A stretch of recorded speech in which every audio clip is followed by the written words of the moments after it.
I'm in Check, and I did my research presentation on a study called Here's Looking at You on self-objectification, body image disturbance, and sorority rush.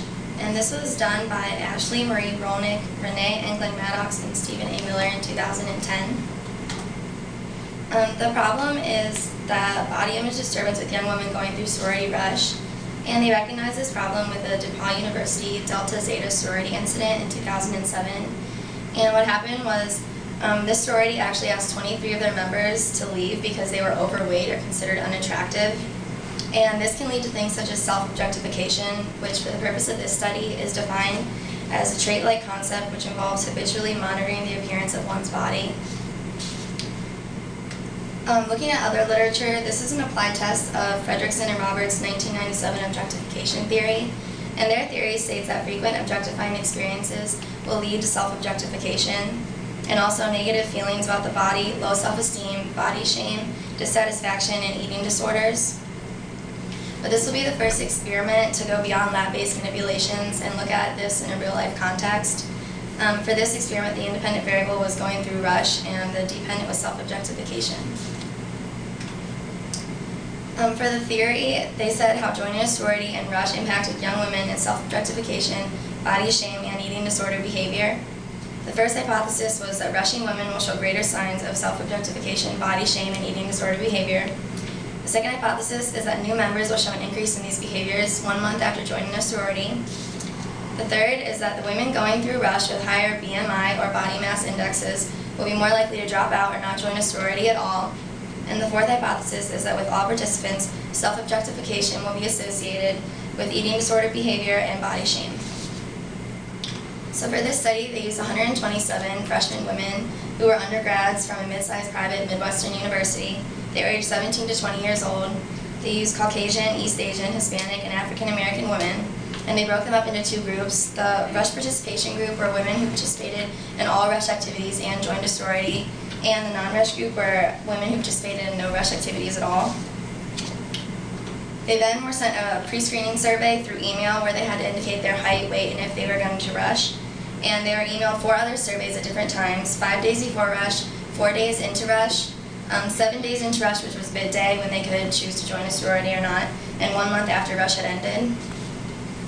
The response rates were corresponding 96%, 94%, 85%, 83%, so they got pretty good responses.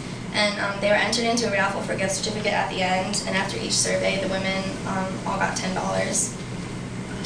For hypothesis 1, they looked at a survey on body shame and self-objectification, and they used the Objectified Body Consciousness Scale, which is a 24-item measure where the women had to rate their answers on a scale of 1 to 7.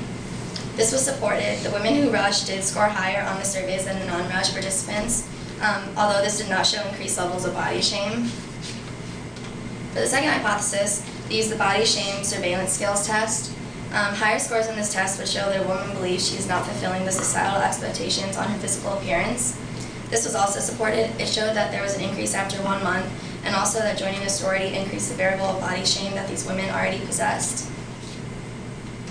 For the third hypothesis, they looked at the women who rated their satisfaction low with the rush process or who dropped out altogether.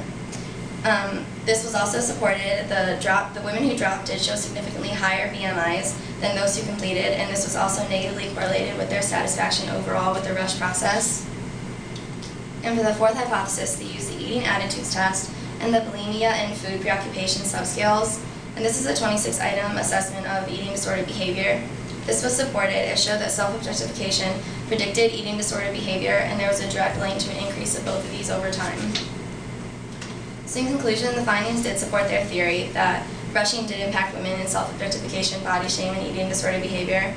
The limitations of this study was that they couldn't find complete longitudinal evidence of objectification theory because the study was done over such a short amount of time. It was only within a month. And it was also limited to only looking at young adult-aged college females. So for sociological imagination, I believe that the media promotes the ideal thin woman. Movies especially depict society and sororities at colleges as having thin norms, and young women get stressed to fit into these norms. They strive to be thin, beautiful, and popular, and this can lead to eating disorders such as anorexia, which I saw firsthand. This is kind of how it relates to me, other than me being in a sorority.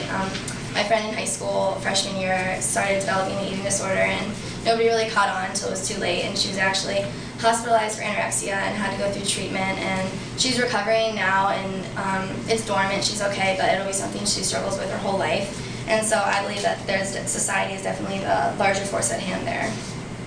These are my references.